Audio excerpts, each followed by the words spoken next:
The man known to history as King Athelstan of England was most likely born sometime in the year 893 or 894. We have no record of his birth, but one of the most important accounts of his life does note that Athelstan was about 30 years of age when he ascended as King of Wessex. This occurred in the summer of 924, so extrapolating from this, Athelstan must have been born around 893, 894, or possibly 895. His name derives from the Germanic words "Aether," meaning noble, and "stan," meaning stone. So Athelstan effectively meant noble stone. His father was Edward, a son of King Alfred of Wessex, a kingdom which dominated southern England in the 9th century and which was the bulwark of the Anglo-Saxons against the Danes, who had conquered so much of Britain in the second half of the 9th century. Alfred was the first Anglo-Saxon ruler to organize a stout defense of his realms against the Norse invaders, and is known as Alfred the Great in recognition of this and his strengthening of the Kingdom of Wessex. He would die in 899, when Athelstan was just a child, upon which Athelstan's father became King of Wessex. He is referred to in the historiography as Edward the Elder. The identity of Athelstan's mother is not completely certain. Edward the Elder had several consorts, and his marital status was at times questionable.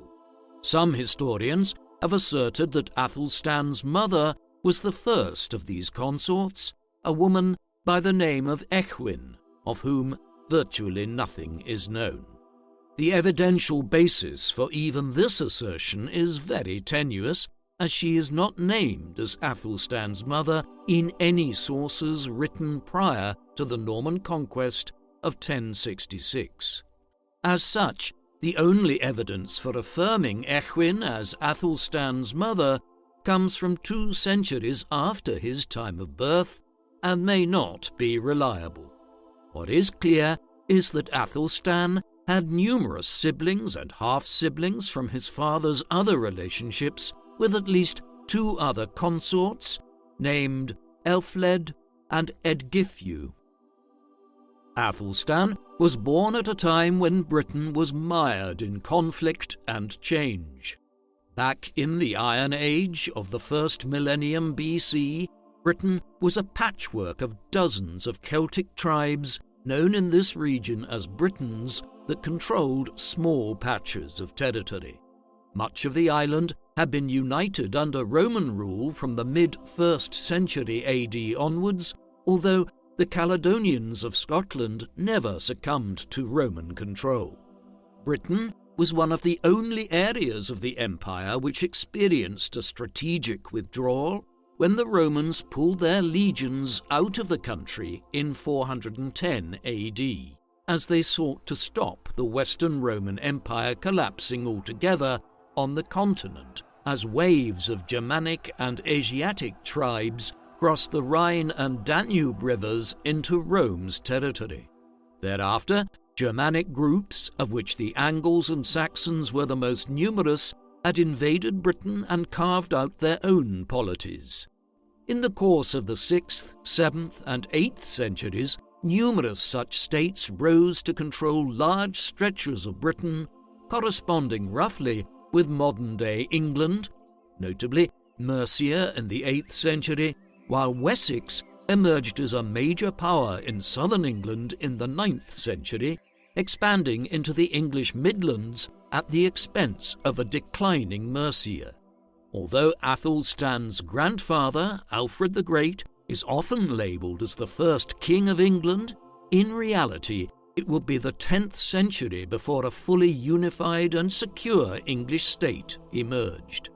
Therefore, Athelstan was born into the royal house of Wessex, though at a time when the rulers of Wessex were self-consciously trying to present themselves as having a claim to rule all of England.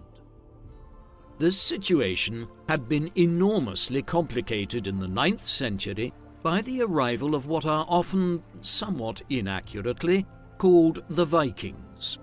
The Norse people who began expanding out of Scandinavia towards the end of the 8th century went by many names in different regions, notably being called the Rus in Eastern Europe and the Northmen or Normans in northern France. But in England, they were typically called the Danes. As elsewhere, the Danes had first been content to engage in raids against England and then take their loot and slaves back to Norway and Denmark, but from the middle of the 9th century onwards, they had begun settling in and taking control of large parts of northern and eastern England, establishing polities like the Kingdom of Northumbria and the Kingdom of East Anglia. The Danes are often depicted as having experienced a major defeat at Alfred's hands at the Battle of Edington in 878. Yet, in reality, Athelstan's grandfather's victory over them here a decade and a half before Athelstan was born had only served to check the expansion of the Danes and led some of their leaders to convert to Christianity. These accomplishments aside, Edington certainly did not lead to the defeat of the Danes, and much of northern and eastern England remained under the control of powerful Danish rulers for decades to come, with major implications for Athelstan's life and reign. Athelstan is accounted as one of the most important kings of Anglo-Saxon England, a period of English history that runs for 6.5 centuries. His apparent importance to English political history towards the end of the early Middle Ages is not reflected in the number of sources pertaining to his life. In contrast to the reign of someone like his grandfather, Alfred the Great, there are very few detailed medieval accounts of Athelstan's life. By far the best source on his life and reign is the Gesta Regum Anglorum, or Deeds of the Kings of the English, a lengthy study of the kings of Anglo-Saxon and early Norman England written by the 12th century scholar and monk William of Malmesbury, a figure who is widely regarded as one of the great historians of medieval Europe. Were it not for William's work, for instance, we would know virtually nothing about Athelstan's youth, while he also provided the most detailed study of his reign. Admittedly, William was writing 2 centuries after Athelstan's life and reign. However, it is clear from his work that he was utilizing other sources from the 10th and 11th centuries that are now largely lost, and which would have provided testimonies about Athelstan's reign from people who lived through it or within living memory of it. William of Malmesbury's work is supplemented by an eclectic array of other source material that sheds light on Athelstan's time. The Durham Liber Vitae, a confraternity book of the 9th and 10th centuries, provides details of events in northern England during his time.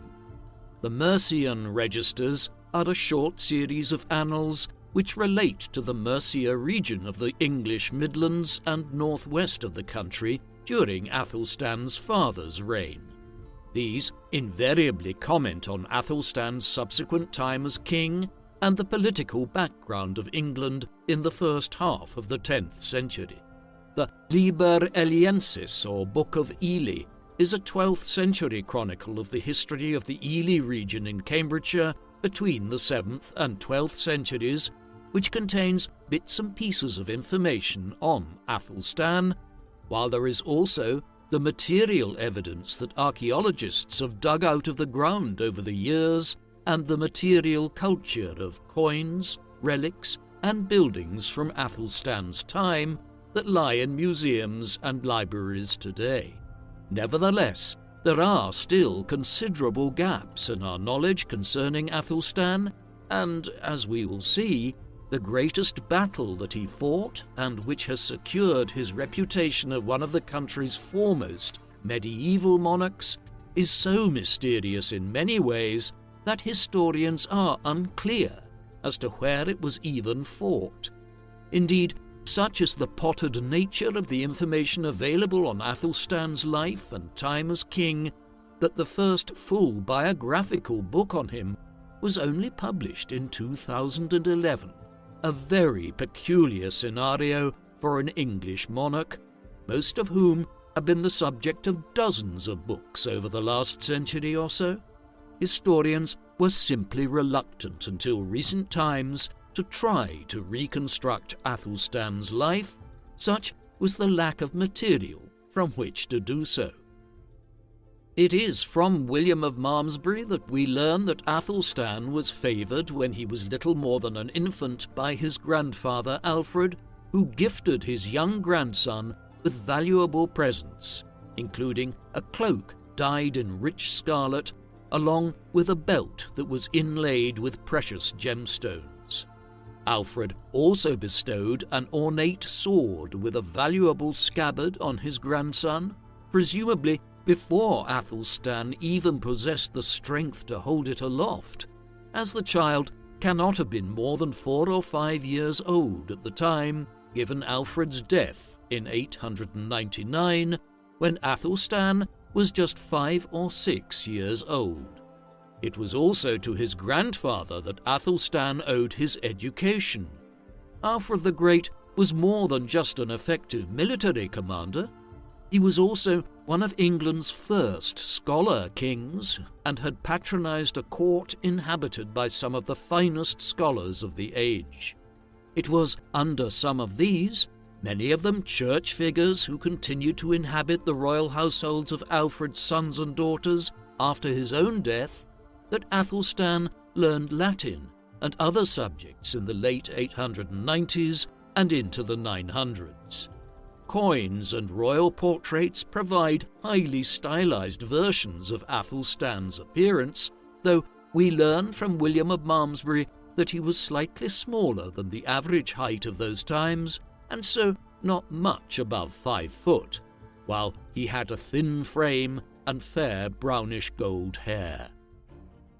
Although a scholarly education certainly had its merits and would inform Athelstan's reign and government in years to come, there was still nothing more significant in medieval times for a ruler than to be able to effectively lead his followers into combat, particularly when Britain was still as bitterly divided as it was in the early 10th century. Despite the lionizing of Alfred's victory at Edington in 878 by historians of the Victorian era anxious to see in his engagement the first flushes of the English nation, the reality was that Athelstan's father faced all of the same challenges which Alfred had. Edward controlled much of southern England and the Midlands, but a much weakened Mercia still remained as an Anglo-Saxon rival in the northwest, with the Danes controlling the Kingdom of East Anglia north of London in eastern England, and the Kingdom of Northumbria dominating northern England. What was worse, new bands of Danes were also establishing themselves at points along the southern coast in the English Channel in the 900s and 910s. Edward responded to these threats effectively during his long quarter-of-a-century reign.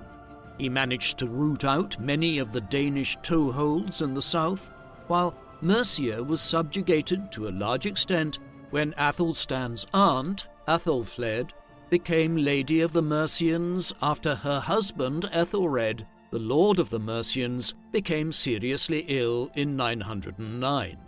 He died 2 years later. Thereafter, Mercia continued as a client state of Wessex until 918, when it was united with Wessex, though the latter action did lead to the outbreak of some unrest in Mercia amongst the nobility there in the late 910s. This subjugation of Mercia allowed Edward to campaign with some considerable success against the Danes of East Anglia, and in 917 and 918 he conquered and annexed their kingdom. Athelstan served his apprenticeship as a military commander during these wars, campaigning in both East Anglia and Mercia in the 910s, while there is more than a suggestion in the sources, fragmentary as they are, that after his aunt Aethelflaed died in 918, Athelstan ruled Mercia on behalf of his father. By that time, he was in his mid-20s, a more than suitable age to serve his political apprenticeship. By the early 920s, Wessex was actually in a far stronger position than it had been in Alfred's time, with southern England, London and East Anglia, the Midlands and the East Coast all under Edward's rule. Only the kingdom of Northumbria in the north under the Danish king Sihtric, a ruler who had earlier been king of Dublin and who had extensive connections and allies amongst the Norse of Ireland and the Scots, held out against Wessex's hegemony over England. This was the political environment in which Athelstan would succeed as King of Wessex in 924. King Edward the Elder died on the 17th of July in the year 924, around his 50th year. Like Athelstan and so many other Anglo-Saxon rulers, his date of birth is unknown, and so we cannot be sure of his age at the time of his death. It is not at all certain that Edward had intended for Athelstan to succeed to all of his dominions. It was far more common in the early Middle Ages for kingdoms and lordships to be divided amongst the sons of a ruler when he died, and indeed the Carolingian Empire of Charlemagne, that dominated Western and Central Europe in the early 9th century, had fragmented in the century that followed, owing to its division. It seems possible that Edward had intended that Athelstan would succeed as ruler of Mercia, and that his half-brother, another of Edward's sons, Aelfwered, would succeed to the Wessex dominions.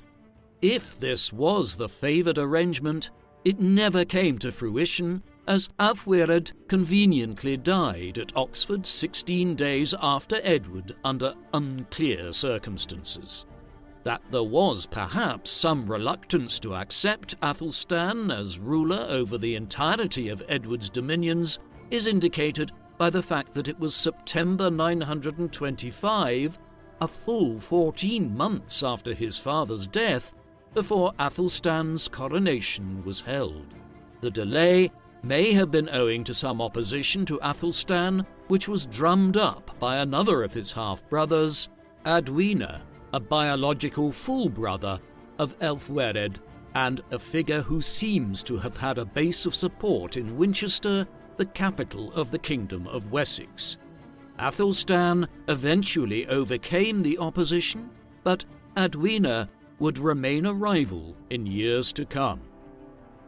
The early years of Athelstan's reign saw him conquer the last independent part of England, the Kingdom of Northumbria, through a combination of diplomacy and military activity. In 926, he met with King Sihtric of Northumbria in the town of Tamworth and agreed a treaty there with him whereby the Norse ruler would marry a sister or half-sister of Athelstan's, whose name is unrecorded. The marriage alliance was accompanied by an agreement concerning the respective borders of Athelstan and Sihtric's kingdoms. When Sihtric died just a year later, Athelstan attempted to claim that the agreement at Tamworth had included a provision for him to succeed as ruler of Northumbria upon Sihtric's death. He faced a challenger, though, when Guthruth, a Norse ruler who had succeeded Sihtric earlier as King of Dublin across the Irish Sea, and who was most likely a brother of Sihtric's, put forward his own claims to Northumbria. Military clashes followed in northern England, in which Athelstan emerged victorious after what seems to have been a relatively minor campaign. Guthrith would continue to pose a threat, though, from across the Irish Sea, and so would his son, Olaf Guthruthsson, after he succeeded him as King of Dublin in later years. In the short term, the victory in 927 and the incorporation of Northumbria into his territories made Athelstan the first Anglo-Saxon ruler to fully unite all of what is now England under his rule. In this sense, it was him, rather than his grandfather, Alfred the Great, or indeed his father, Edward the Elder, who should be considered the first true King of England, though clearly Alfred and Edward had laid the groundwork for the Kingdom of Wessex to unite the country and had aspired to the kingship of all the Anglo-Saxons of England. Athelstan's rise to control northern England would not go unchallenged, and the northward expansion led immediately to the birth of the border tensions which would characterize Anglo-Scottish relations for over 600 years thereafter. Although Athelstan held a gathering at Aymont, just south of Penrith, in the summer of 927, in which he succeeded in having several Welsh lords and King Constantine II of Scotland acknowledge his position as the ruler of the territories held by the Angles and Saxons since the 5th and 6th century, the lands of the Angles, or England, as soon as these other British lords and rulers had dispersed from Aymont and headed home, they began plotting against the new King of England. It was some years before minor border tensions flared up into full-scale war. This came in 934, when Athelstan was driven to invade Scotland and campaigned all the way north to the northeast, where a separate Norse kingdom ruled the coastal regions and the Orkney Islands. He then headed back south after devastating the countryside, burning crops, and sacking villages in a brutal campaign of scorched earth. The conflict was not over, though, and there was a growing alliance now of the Scots under Constantine and several Norse powers, and the Danes, such as King Olaf Guthruthsson of Dublin, preparing to launch a combined attack on Northumbria and Athelstan's other territories. As these tensions were growing along the northern border, there were still issues that were unresolved at home in Wessex for Athelstan. His half-brother, Adwina, had his own base of supporters in Winchester and elsewhere in southern England, ones which had seemingly resisted Athelstan's succession to all of Edward the Elder's dominions back in 924, eventually relenting the following year. Adwina had remained problematic, though, and that he had significant supporters seems clear from the fact that the powerful Bishop of Winchester was frozen out of Athelstan's government in the first years of the reign. Although the dearth of sources for the reign means that we do not know what Adwina was doing in the years that followed, it is surely significant that in 933 he was forced to leave Wessex owing to what a set of French annals called a, quote, disturbance in England. He took ship to leave the country and died thereafter. Later sources claim he was shipwrecked at sea. However, it is now speculated that the cause of his death was rewritten in later years, and that rather than being killed at sea in a storm of some kind, Athelstan actually had his half-brother killed. The timing suggests that Adwina had possibly become a focus of discontent and plotting against Athelstan. Perhaps he had been in contact with Athelstan's enemies in Scotland or across the Irish Sea in Dublin, and the king decided to rid himself permanently of a rival who had been a thorn in his side for many years? It is impossible to know for sure. The threat which the growing alliance of the Scots and Norse lords of Scotland, the Orkneys and the Irish Sea region, posed to Athelstan and his newfound dominance of northern England came to a head in 937 in what must surely rank as one of the most important, but mysterious battles in English political history. Historians agree that the Battle of Brunanburh was every bit as important as Alfred's victory at the Battle of Edington over half a century earlier in establishing a united England broadly under Anglo-Saxon control. For instance, the Annals of Ulster, a lengthy set of Gaelic annals focusing on Ulster in the north of Ireland over a period of 1100 years, though relating events across the Gaelic world including Scotland, refer to Brunanburh as a, quote, great victory for Athelstan and a, quote, lamentable and horrible battle for Gaelic lords like King Constantine of Scotland. As such, it is clear Brunanburh was an era-defining clash. However, nobody knows exactly where it was even fought. Many historians assume, given the identity of the antagonists and the fact that control of Northumbria was the main point of contention, that it occurred somewhere along the modern-day Anglo-Scottish border. Others are not so sure and argue that the clash may have occurred substantially further south towards the English Midlands, around Northampton, or near the modern-day city of Birmingham. The latter argument is quite weak, though, as an Old English poem recounted in the Anglo-Saxon Chronicle, an eclectic compendium of hundreds of years of Anglo-Saxon history, states that the battle took place near the coast or a large river of some kind. No archaeological site has ever been identified to correspond to the battle, though surely a plausible candidate is also the northwestern region of England around Liverpool, north towards Blackpool, as one brief account of the battle notes that one of the Norse contingents that fought in the battle were able to make a hasty retreat back across the Irish Sea to Dublin in the aftermath of it. The location of Brunanburh may be contentious, but the result isn't. Armies of an unknown size squared off against each other.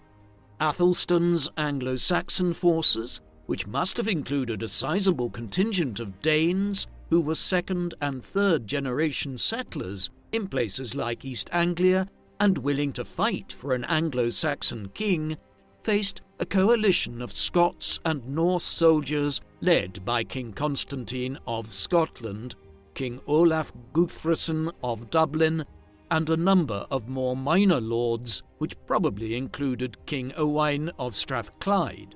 These enemies of Athelstan's had different personal motives for resisting his expansionist policies, with Constantine and other Scots anxious to prevent any further northern expansion and, if possible, to reclaim parts of Northumbria, while Olaf believed he had a claim to Northumbria by right of his relation to the deceased King Sitric.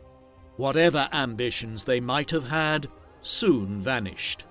The Anglo-Saxon Chronicle records that Athelstan won the greatest victory that the Anglo-Saxons had ever achieved on British soil in over 4 centuries since their first arrival. The Norse of Dublin fled back across the Irish Sea, and their allies dispersed northwards, leaving Athelstan in uncontested control of Northumbria for the remainder of his reign. It was not just in Northumbria that Athelstan expanded his dominions, or at least aspired to. His reign also marked a significant step towards a King of England putting forward a claim to Wales. The people of Britain today are used to the island being divided politically into the distinct countries of England, Wales, Scotland, and Northern Ireland, albeit ones which are politically united as the United Kingdom of Great Britain and Northern Ireland. But this was not always the case. The Celtic Britons of pre-Roman Britain would have made no such distinction between England, Wales, and Scotland. Instead, the idea of a distinct Scotland emerged as this was the portion of the island the Romans never conquered, while it was also heavily Gallicized by Gaelic Irish settlers from the north of Ireland in late antiquity and the early medieval period. in contrast to the lands further to the south. Wales's independent political identity came about largely because this part of southern Britain was not conquered by the Angles and the Saxons in the 5th and 6th centuries, while some of the Anglo-Saxon lords of the early medieval era, notably King Offa of Mercia, began building earthwork defences across the region where the border between England and Wales lies today. The most famous element of this is Offa's Dyke, erected in the 8th century, large stretches of which are still visible in the landscape along the border. The Cymry people here gradually began developing a distinct identity west of Offa's Dyke, which would become known as Welsh identity over time, with its own distinct language. Despite these developments, the geographical proximity of Wales to England, with its very long border, made it somewhat inevitable that once an Anglo-Saxon ruler had united England in the manner which Athelstan did by 927, that he would try to impose his rule over Wales. Signs of Athelstan's ambitions were seen at the council he convened at Aymont in 927 to have the other lords and monarchs of Britain acknowledge his control over Northumbria. Several Welsh lords, such as Hull of the West Welsh, were present at this gathering, and to Athelstan's mind, it could have been viewed as more junior lords coming to acknowledge his suzerainty over them. A further separate meeting between Athelstan and the Welsh lords was held at Hereford in the English West Midlands, near the Welsh border, later in 927. Here, Athelstan's claims to influence in Wales were made more expressly clear when Hull, Owain of Gwent, and a number of other major Welsh lords agreed to pay an annual tribute to Athelstan, while lords such as Idwal, King of Gwynedd, who had not been present at Aymont, also submitted at Hereford. Exactly why they did this is unclear, and the lack of source material prevents us from fully determining what happened. The fact that Athelstan subsequently took hostages in the form of younger sons and relatives of these Welsh lords to be raised at his court in England as a guarantee of their future obedience clearly indicates they entered into these vassalage agreements unwillingly. Perhaps Athelstan had campaigned against the Welsh in the mid-920s, forcing them to acknowledge him as their overlord, and details of these military ventures are simply not recorded in the handful of medieval chronicles which briefly cover Athelstan's reign. Whatever the circumstances of how it came about, Athelstan's partial subjugation of the Welsh lords in the 920s and the manner in which he had campaigned militarily into Scotland in 934 led to a growing belief in him as not only the king of a united England, but also in his ability to exercise imperium, or imperial rule, over all of Britain. In line with this, he consciously tried to present his claim to be ruler of a united Britain to the world as his reign progressed. In the mid-920s, shortly after he had become King of Wessex, Athelstan is still described in charters and other royal documents that have survived as the King of the Anglo-Saxons, the same title his grandfather Alfred and father Edward had generally used on royal documents. Yet, from 927 onwards, the titles which he used on charters and other documents demonstrated his growing claims to not just rule England, but all of Britain. Some use the Latin term Rex Anglorum, meaning King of the English. Others go beyond this to use the phrase Rex Totius Britanniae, King of all Britain, though other documents equivocated more, and Athelstan had himself defined in these as King of England and Guardian of Britain, an ambiguous title which acknowledged that he only controlled England but aspired to exercise a form of imperial rule over the entirety of Britain. This is an enormously important development. The kings of England for centuries to come, particularly so in the late 13th and early 14th centuries, would aspire to universal rule of Britain. There is a direct line between Athelstan's actions in this regard and the reign of King Edward I in the late 13th and early 14th centuries, the English monarch who finally conquered Wales and nearly Scotland as well. There were other distinct new elements to the way Athelstan ruled. He expanded the convening of witans, or councils. These had been used by various Anglo-Saxon monarchs since the 7th century, but they were being more systematically used as a way of governing by Athelstan's time. The size of the witans convened by Athelstan and the frequency with which they met have led some historians to suggest that Athelstan was an important figure in the development of what might be considered to be an embryonic parliament in England. This probably goes too far. The likelihood is that Athelstan and his father Edward before him had simply expanded their dominions so significantly in the 910s and 920s, effectively adding Mercia, East Anglia and Northumbria to the territories, that it was necessary to convene ever larger witans and more frequently in order to hear the grievances of local lords and officials and allay the possibility of regional revolts and disturbances. If the expanded use of witans and royal councils by Athelstan was simply an expediency designed to ensure that the lords of his realms remained peaceful and obedient, there was nothing piecemeal or half-hearted about the manner in which he sought to centralize power at his court in Winchester through the use of legal and administrative instruments. One of the most important elements of this was through the increased use of royal charters. Royal charters had been used throughout Anglo-Saxon history, but in contrast to the general lack of histories and chronicles on Athelstan, there was a pronounced increase during his reign in the number of royal charters that were issued.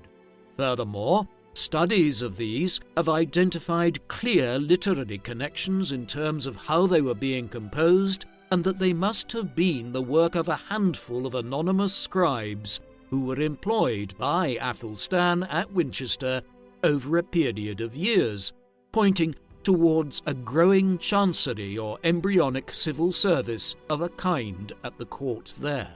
Similarly, while coins had been issued by Athelstan's Anglo-Saxon predecessors in Wessex, Mercia and elsewhere in England for centuries, Athelstan was a master of their use for political purposes. It was from the coins that Englishmen and women used for trade and commerce in the 930s that they read the words Rex Totius Britanniae, King of all Britain, next to the side profile image of Athelstan, telling the king's subjects that he now aspired to the rule of all of Britain. Few people would have been literate enough to understand the words themselves, however, their meaning would have been shared by those who could. The charters that were being issued by Athelstan's government point towards his concern for a wide range of legal issues that were facing England in a time of growing government activity. For instance, the Ordinance of Dunseat was issued to regulate legal jurisdictions along the border with Wales, while there were also a wide range of laws on local issues for regions like London and Kent issued in Athelstan's name. A sign that government was expanding and its range of concerns growing greater was seen in the issuance of an ordinance on charities which sought to regulate the manner in which poor relief was offered by the religious houses and other institutions. Some of this legislation when it came to things like the laws around theft and the collection of local taxes, would influence English law for centuries to come. It is understood that the Archbishop of Canterbury, Wulfhelm, may have been the intellectual driving force behind some of these new pieces of legislation. Nevertheless, the fact that Athelstan was willing to champion them and introduce them as new laws during his reign attests to his dynamism as a ruler. As much as these developments point towards a more centralized and powerful state developing under Athelstan, the reality was that any early medieval kingdom had only limited abilities to exercise control over a large state stretching from Northumbria in the north to the English Channel in the south, and from Cornwall in the west to the Wash on the North Sea on the east coast. Athelstan consequently had to rule through a number of powerful local lords known in Anglo-Saxon England as ealdormen, from which the modern municipal title of alderman derives. Some of these ealdormen could be immensely powerful figures who effectively ruled their localities on behalf of the king. It would be premature to describe Athelstan as ruling over a feudal lordship. That would only come later through Norman culture, but it is necessary to note that Athelstan, as powerful and significant a monarch as he was not an autocratic king in the shape of a 17th or 18th century ruler of an absolutist monarchy like France or Russia. He was always reliant on close relations with figures like the ealdormen to retain control over such a large kingdom as the one he had built by the 930s. While unfortunately we know very little about Athelstan's personal life and the nuances of his character, we do know that he had a more cosmopolitan outlook than his predecessors. Athelstan was the first Anglo-Saxon ruler to develop a foreign policy which purposefully sought to develop ties between the royal house of England and some of the leading royal lines and noble households of continental Europe. He did so by organizing a series of marriages between his extended family members and other European rulers. For instance, in 926, he received an embassy from France which proposed a marriage alliance between Hugh of Neustria and Athelstan's half-sister Edhild. The marriage alliance that was negotiated included the gifting of several holy relics to Athelstan, the collection of which was a personal obsession of Athelstan's. 4 years later, Edgith, another half-sister of Athelstan's, was married to Otto, the future king of Germany. Hence, there was a deliberate policy followed by Athelstan designed to cultivate links to the royal houses of France and Germany and leading lords therein. It was not simply marriage alliances that characterized Athelstan's foreign policy. His court also became a centre of intrigue for individuals with interests in the kingdom of the Franks and elsewhere. Back in 922, 2 years before Athelstan succeeded his father, his half-sister Egithyu, who some years earlier had married Charles the Simple, king of the Franks, arrived back home in England with her and Charles's young son Louis. The circumstances were that Charles had been removed from the throne in France and had his throne usurped by Robert, Count of Paris. Edgithyu had returned home not only looking for aid to support her husband's cause, but that of her son Louis. Athelstan allowed Edgithyu and Louis to remain in England after he became king, and his court became a regular haunt of Frankish nobles who wanted to support Charles the Simple's cause.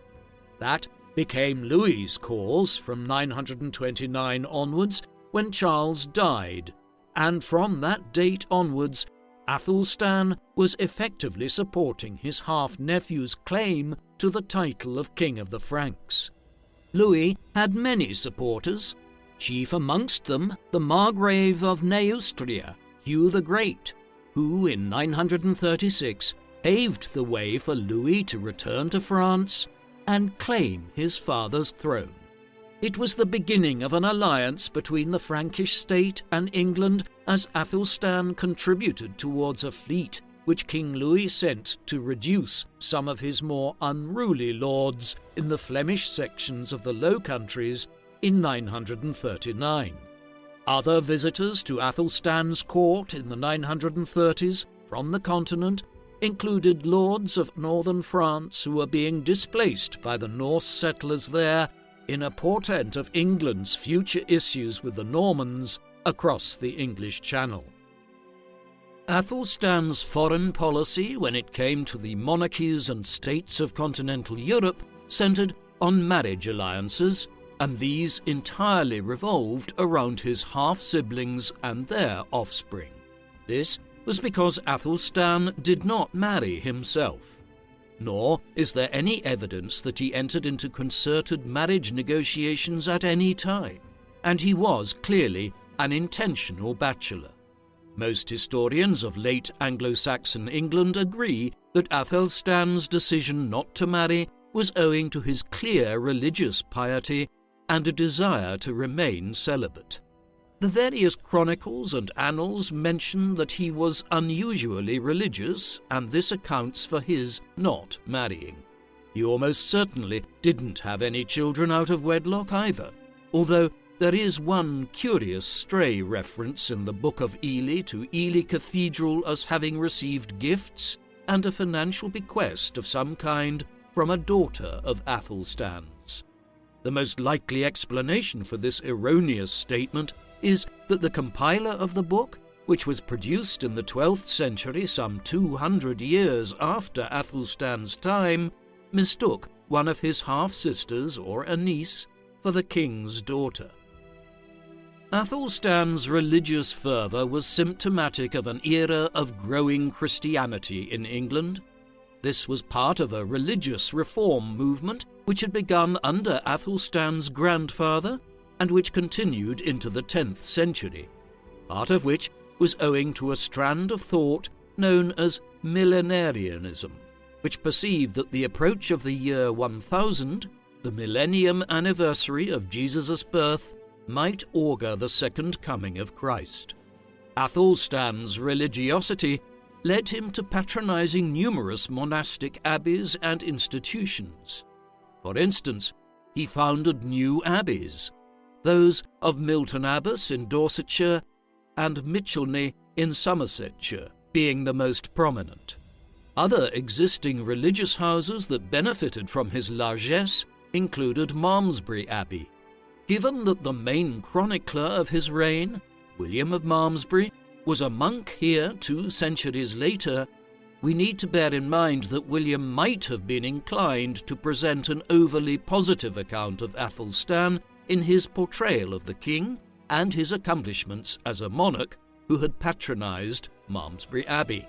More broadly, Athelstan was at the centre of the Benedictine reform movement of the 10th century, one which sought to revitalize the Benedictine order that dominated monasticism in early medieval Europe, but which was perceived as having become overly worldly and materialistic by the 10th century. Athelstan and other monarchs of the time called for a return to a strict adherence of the 6th century rule of St. Benedict, a guidebook which laid down clear strictures concerning monastic behaviour and observances. One of the most curious elements of Athelstan's reign and character, and one which was intimately connected to his religious piety, was his role as a relic collector. His interest in collecting ornaments which were associated with saints, and even with Christ himself, was so great that it was known internationally. William of Malmesbury tells us about a letter which he claims to have seen from the prior of an abbey in Brittany in northwestern France, written to Athelstan in which he noted his awareness that relics were, quote, dearer to you than all earthly substances. This is confirmed by other sources which note that Athelstan hired individuals whom he sent to travel around continental Europe in search of religious relics that could be acquired and brought home to England. Some of the figures involved were leading clerics, including the Bishop of Worcester, Kenwald, who visited Germany on business of this kind. Amongst the most famous of the relics believed to have been acquired were the Holy Lance, or Spear of Destiny, the weapon which was said to have been used to pierce the side of Jesus crucified on the cross by a Roman soldier who wanted to confirm that he was, in fact, dead, as well as the sword of Constantine, a blade which was believed to have had pieces of the true cross embedded into the hilt. The authenticity of such relics is, of course, dubious. There were many different versions of the Holy Lance floating around Europe in medieval times, and enough pieces of the true cross to have made up a small forest. These two relics were allegedly deposited at Malmesbury Abbey, where they acted as major attractions for religious tourists and pilgrims, while other churches and abbeys received equally peculiar relics acquired by Athelstan, including the alleged arm and crozier of St. Samson, who was believed to have played a prominent role in Christianizing Brittany, Cornwall, and parts of Wales in the late 5th and early 6th centuries. Following in the footsteps of his grandfather Alfred, Athelstan patronized the development of a learned court where scholarship played an important role. All of this followed in the vein of the Carolingian Renaissance, a movement fostered by Emperor Charlemagne at his court in Aachen in western Germany in the 790s and 800s, when he had sought to restore learning and the arts in a way not seen since the demise of the Roman Empire. While England was not yet producing indigenous scholars of the likes of William of Malmesbury, who in the 12th century was believed by some to be one of the most learned men in Christendom, Athelstan's court did become a haven of expatriates from Europe who came to write and work at Winchester, evidently being offered generous terms by the English king to relocate. The fragmentary details of them indicate, based on their names alone, that several were Germans, though some were also Norse, notably the Icelandic poet Egill Skallagrimsson, who must have visited England at least briefly, as a few lines of a poem he wrote in praise of Athelstan have survived. The most accomplished of all the scholars who came to Athelstan's court was undoubtedly Israel the grammarian, a figure of shadowy origins who may have hailed from Ireland, France, or Germany, but who had spent many years at Rome establishing himself as one of the foremost scholars of 10th century Europe. A polymath who dabbled in poetry, philosophy, religious commentary, literature, and even wrote a treatise on an obscure medieval board game called the Game of the Gospels, he was one of the few individuals at that time in Europe who was an accomplished Greek scholar and knowledgeable of the Greek religious philosophy called Neoplatonism, a movement which had emerged in late antiquity and which in many ways influenced the early Christian church. Athelstan's patronage of a learned court and activities as a relic collector extended to acquiring a library of valuable books and manuscripts which he then donated to leading religious houses around England.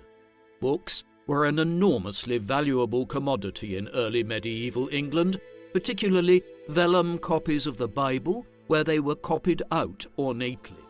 The provenance of some of these indicate they were acquired from religious houses in the Low Countries and other parts of the continent by Athelstan, often after being copied out over a period of years in silver were laid to rest with him. Athelstan's death cast open the succession question. As he had grown older and not married or had children, this had become more and more pressing, and a general consensus had developed around a favoured candidate, despite the fact that with many half-siblings, nephews and cousins, there were numerous potential candidates. The figure who was chosen from amongst these was Athelstan's half-brother Edmund, or Edmund, born to Edward the Elder and his younger consort Edgifju. Born around 920, Edmund was old enough by 939 to be able to assume the throne uncontested. The change of monarchs presented an opportunity for Olaf Guthrusen of Dublin, who, despite the setback at Brunanburh 2 years earlier, retained ambitions to claim control of Northumbria and crossed to northern England to assert control over the region when news arrived to him of Athelstan's death. Hence, despite Athelstan's best efforts, Northumbria quickly fell out of the control of the Anglo-Saxons following his death and would only be reclaimed gradually in the 940s. The events immediately following Athelstan's death highlight the fluctuating nature of the politics of England over the century that followed. A strong ruler like Athelstan could unite England under his rule, but once strong, centralised Anglo-Saxon kingship disappeared, there were always Scottish, Welsh, and Norse or Danish elements willing to take advantage of the situation. Such was the case in the mid-950s, when the kingdom was divided between Edmund's sons, Edwig and Edgar. Decades of internal struggles in the second half of the 10th century allowed for a resurgence of the Danes in England, and by the early 11th century, new contenders had arisen to rule England, some hailing directly from either Denmark or Norway. Indeed, such was the ongoing nature of the Danish influence over Britain that in 1016, a young Danish warlord by the name of Canute or Knut was able to establish himself as King of England. He subsequently succeeded to the thrones of Denmark and Norway in 1018 and 1028, making England just one piece of a composite North Sea empire. All of this points to the fact that while Athelstan was able to unite England for a time under Anglo-Saxon rule, the threat posed by the Danes and other Norse groups never fully subsided until the Norman conquest of England from 1066 onwards brought a unifying power to the country. When it did, they were also Norse to a large extent. The Normans might have come to England from northern France, but they were ultimately the descendants of Vikings who had settled along the lower reaches of the River Seine in the late 9th and early 10th centuries, right around the time that Athelstan was growing up and preparing to succeed his father. There is no denying that King Athelstan was one of the most important early rulers of England. Along with his grandfather Alfred the Great and his father Edward the Elder, he was part of the critical process between the mid-9th and the mid-10th centuries whereby the Kingdom of Wessex in the south of England united modern-day England under Anglo-Saxon rule by conquering Mercia, the Kingdom of East Anglia, and the Kingdom of Northumbria. He achieved this largely by 927, and then confirmed his control of the north of England through victory in the decisive Battle of Brunanburh in 937, a reign-defining military clash which we have surprisingly few details about. And he wasn't vital just in terms of unifying England and having a claim to being the first true king of England. He also laid down immediately upon uniting England the claims to universal rule over Britain, which the kings of England would exercise for centuries to come, seeking to overawe the Welsh lords in a manner which prefigured the English conquest of Wales in the High Middle Ages and claiming a British imperium over Scotland. Further afield still, he began the process whereby England entered into marriage alliances and dynastic relationships which would create entanglements between England and countries like France in centuries to come, while domestically he laid down the roots of the creation of England into the most centralized and effectively administered kingdom in Western Europe by the 12th and 13th centuries. In short, while we are frustratingly hampered by a lack of detailed sources for Athelstan's life and reign, there is no denying from what we do know about him that Athelstan was one of the most important Anglo-Saxon monarchs in England prior to the Norman conquest. What do you think of Athelstan? Is he one of England's underappreciated kings only because so few sources for him have survived, or due to a lack of significant accomplishments as monarch? Please let us know in the comment section. And in the meantime, thank you very much for watching.